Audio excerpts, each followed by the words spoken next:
Hey guys, let's do a quick recap of UFC Fight Night Tuivasa vs Tybura and review the results of each fight, including the prelims. I'll also review my predictions for each of the fights, which I make for every event, and they're based on multiple data science prediction models, data, and fight simulations. Please like and subscribe if you find this interesting, informative, or entertaining, as it'll help keep me motivated in continuing to create content for you all. Plus, you get all picks and analysis right here every single event. Let's go ahead and jump right in. We ended the night 6 of 12 fights at a kind of disappointing 50% accuracy. For the previous 10 events, we're averaging 67%. All time, we're averaging 67% as well. All time pay-per-views, we're averaging 71%. And all time fight nights, we're averaging 66%. In the first fight, we had Charalampos Gregorio versus Chad Anheliger. In the first round, both fighters exchanged heavy strikes and kicks, with Gregorio managing to control the latter part by taking Anheliger to the ground, earning a unanimous 10-9 score from the judges. The momentum shifted in the second round when Anheliger's calf kicks significantly impacted Gregorio's mobility, leading to a more dominant performance from the Canadian. Despite Gregorio's attempts at grappling, Anheliger was able to land significant strikes and elbows, winning the round on all judges' scorecards. In the final round, Anheliger continued to exploit Gregorio's weakened state with precise strikes and body shots. Despite a momentary pause due to an accidental headbutt, Anheliger maintained control, showcasing superior striking and movement. The judges scored the round in Anheliger's favor, leading to a unanimous decision victory. This match highlighted Anheliger's resilience and ability to adapt, overcoming early pressure from Gregorio to secure a victory. Gregorio showed promise with an aggressive start and grappling attempts, but was ultimately hindered by Anheliger's effective leg kicks and striking. This fight served as a critical moment for both fighters, with Anheliger improving his record in the UFC while Gregorio faced a challenging debut. I had calculated a 63% probability for Gregorio to win, but those leg kicks really took a toll on him. He started out well, but he just couldn't get it done. In the second fight, we had Thiago Moises versus Mitch Ramirez. Thiago Moises, initially set to face Brad Riddell, found himself in the early prelims against Mitch Ramirez, who was a late replacement opponent and making his UFC debut. Both of these lightweights started the match by exchanging calf kicks, with Moises taking the initiative to bring the fight to the ground, demonstrating dominance through his grappling and ground-and-pound strategy. Despite Ramirez's attempts to counter, Moises maintained control, showcasing his superior ground game. The first round ended with Moises in a dominant position, seeking a rear naked choke but just running out of time.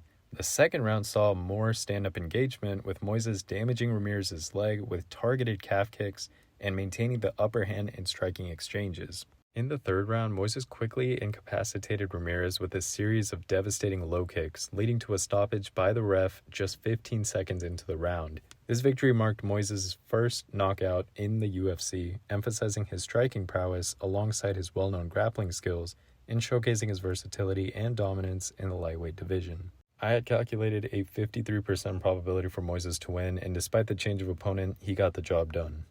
In the next fight, we had American top teams Jacqueline Amorim versus Team Alpha Male's Corey McKenna. The fight began with mutual respect and a sporting glove touch, quickly transitioning into an exchange of jabs, low kicks, and body kicks. This fight took a significant turn when McKenna, attempting to dominate with punches, awkwardly took Amorim down, only to find herself in immediate danger of a triangle choke that morphed into an armbar. Amidst a moment of confusion when McKenna appeared to tap, referee Mike Beltran hesitated but allowed the fight to continue, not recognizing the tap as conclusive. Taking advantage of that moment, Amorim maintained her grip, transitioned into a firm armbar, ultimately securing a submission victory. This sequence of events led to McKenna officially tapping out at 1 minute 38 seconds of the first round, granting Amorim a win by submission. The fight, marked by its swift and decisive ending, demonstrated Amorim's quick adaptability and skillful execution of submission techniques, despite the brief controversy surrounding the initial perceived tap. I had calculated a 54% probability for Amorim to win, and she didn't waste any time getting that win with that armbar. In the next fight, we had Joshua Culibao versus Danny Silva. Danny Silva missed weight by 2.5 pounds and surrendered 20% of his fight purse before this fight. The fight started aggressively with Silva immediately, putting pressure on Culibao, landing several punches and a powerful uppercut, and attempting a guillotine choke. Culibao managed to escape and counter with his own series of punches, making the first round a closely contested affair that divided the judges. In the second round, Culibao found his rhythm, effectively countering Silva's aggression with precise strikes and leg kicks, leading to a unanimous agreement among the judges in the favor of Culibao. The final round saw Silva ramp up his aggression, backing Culibao into the fence and securing a takedown, with both fighters exchanging fiercely until the very end. The bout concluded with Silva earning the split decision victory. This match was a display of both fighters' skill sets and determination, with the outcome likely hinging on the judges' interpretation of that first round's action. I had calculated a 62% probability for Culibao to win this fight, and he started to gain momentum in the second round, but Silva nailed that third round to get that win. In the next fight, we had Joffel Filo versus Ode Osbourne. The match started with mutual respect and a quick move by Filo to control the center of the octagon. Early exchanges saw both fighters attempting to establish their range with their kicks. Filo's aggressive approach paid off when he managed to sweep following a failed takedown attempt, leading to a dominant ground position. Despite Osbourne's efforts to defend and prevent Filo from securing both hooks in, Filo's strength was just way too overwhelming, allowing him to flatten Osbourne out. Filo applied a neck crank initially, showcasing his power, but Osbourne managed to resist. Not deterred, Filo transitioned into an arm triangle choke attempt, which he abandoned in favor of ground and pound that opened up the chance for a rear naked choke. Filo's relentless assault led to Osbourne tapping out at 4 minutes 27 seconds of the first round. He celebrated his victory, he grabbed his Bible, and he paraded around the cage, underscoring his faith's role in his fighting career. This victory really underlined Filo's status as a significant threat in the flyweight division, as he's capable of finishing fights both on the ground and standing. I had calculated a 57% probability for Filo to win, and with that rear naked choke, he did not disappoint at all. In the next fight, we had Josiah Nunes versus Chelsea Chandler. Chandler had missed weight, surrendering 20% of her purse to Nunes, and despite that weight discrepancy, the fight was still filled with high-intensity exchanges from the start.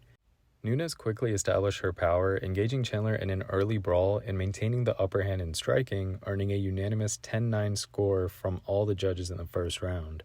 However, Chandler turned the tide in the second round, tackling Nunes over and achieving full mount, demonstrating her grappling skills. The final round was a testament to both fighters' resilience and striking capabilities. Chandler and Nunes exchanged heavy blows, with Nunes consistently landing powerful left hands.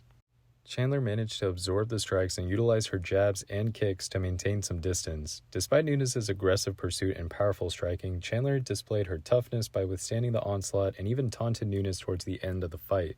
Chelsea Chandler was awarded the unanimous decision victory and overcame the early dominance by Nunes. This outcome underscored Chandler's ability to weather early adversity, leveraging her grappling in the second round and enduring Nunes' striking to secure the decision victory.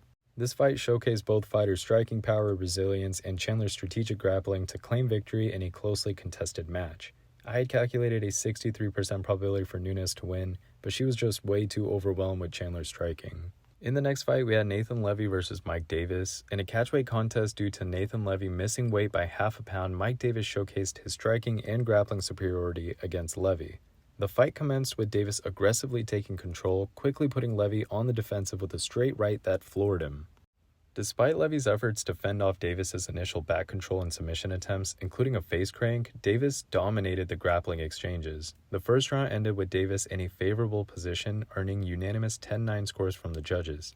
In the second round, Davis immediately took center stage, with Levy attempting to counter with body and head kicks, but ultimately falling over, allowing Davis to pursue top control and secure a body triangle. Davis's pursuit of a rear naked choke transitioned into a successful arm triangle choke attempt, showcasing his versatile grappling skills. Levy's delayed defense proved useless against Davis's relentless submission pressure, forcing Levy to tap out at 1 minute 43 seconds of the second round.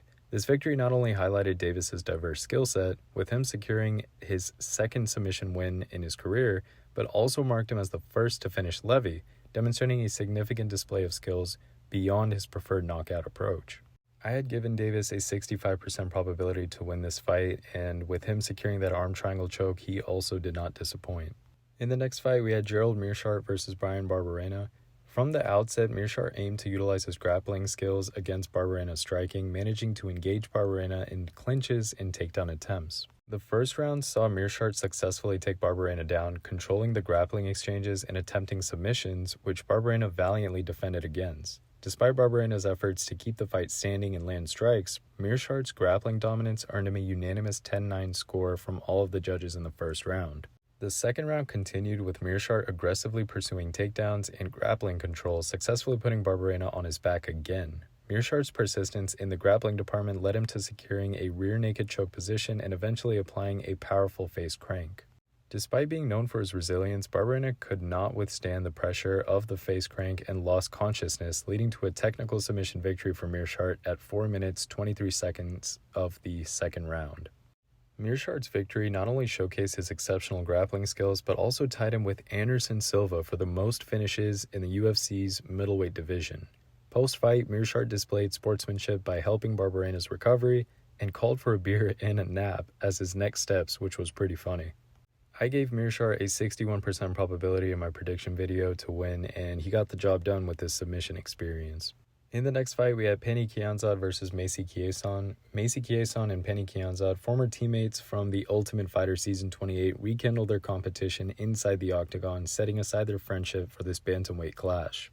The fight began with Kianzad aggressively pressing forward, only to be met with Macy's attempts to clinch and take the fight to the ground. Throughout the round, both fighters showcased their grappling skills, with Macy attempting an inverted triangle choke and Kianzad pressing Macy against the wall and attempting to control her on the ground.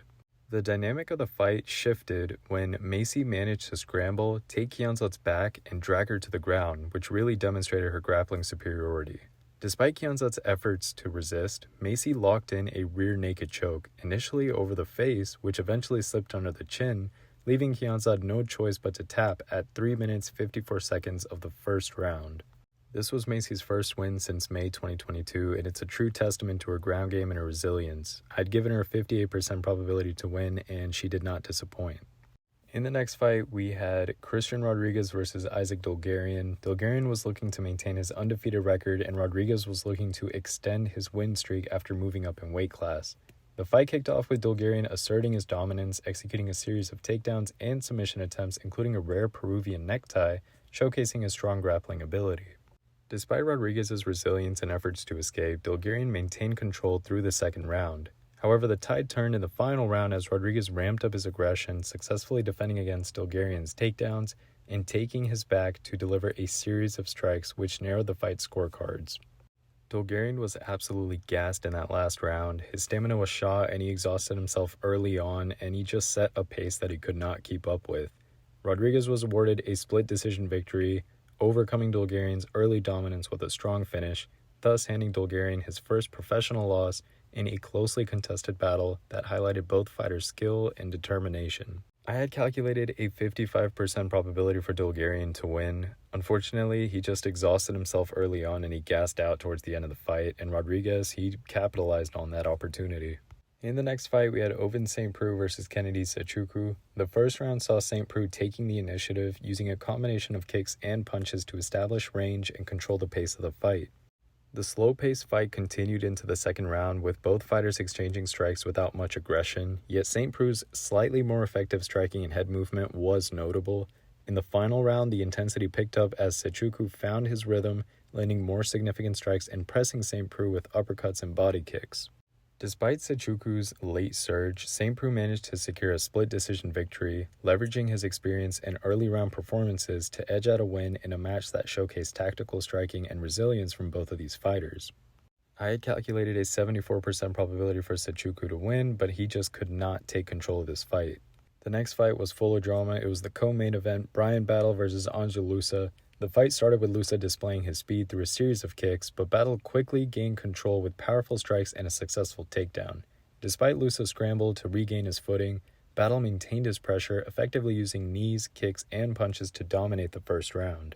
The second round took an unfortunate turn when Loosa suffered an accidental eye poke and head clash, prompting referee Mike Beltran to halt the fight. Despite Loosa's attempts to recover, he declared his vision blurry and was unable to continue, leading to the fight being declared a no contest due to an accidental foul. The situation escalated post-fight when Battle accused Loosa of looking for a way out, which nearly sparked a brawl between the two fighters. Security and officials intervened, and Battle continued to taunt Loosa in his post-fight interview, suggesting Loosa was pretty much faking it.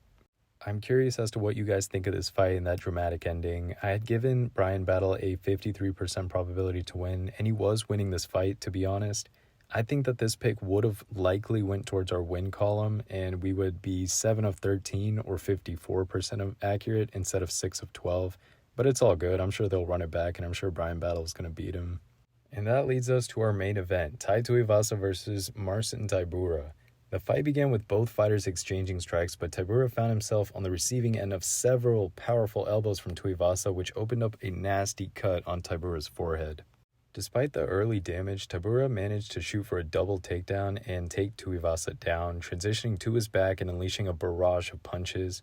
Tybura's persistence on the ground led to a rear naked choke that, despite Tuivasa's attempts to escape, rendered Tuivasa unconscious at 4 minutes 8 seconds of the first round.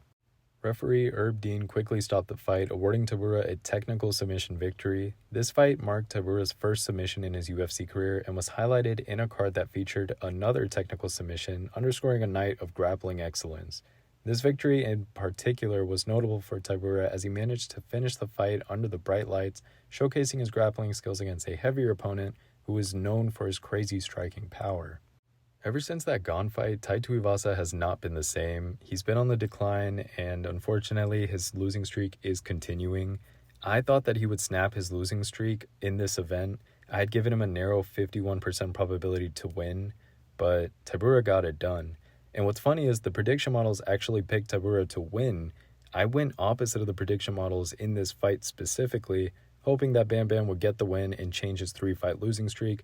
But he's just not that same fighter anymore. He lost to Cyril Gane, he got knocked out from him, then he got dropped again in the Sergey Pavlovich fight, and then submitted by Volkov.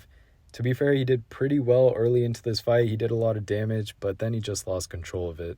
And that was it, that was the last fight. And so we ended the night 6 of 12 fights. It wasn't the best night, but not too bad. As I wrap up my recap of UFC Fight Night Tuivasa vs. Tybura, I hope you found the breakdown of each fight and the summary to be informative and engaging. Please like and subscribe for more content like this in the future. Your support keeps me motivated to continue bringing you the latest updates, analysis, and predictions in the world of MMA. Until next time, stay tuned for more action-packed reviews and analysis. I'm going to be putting out my prediction video for next Saturday's event pretty soon. Thank you all for watching, and see you guys in that video.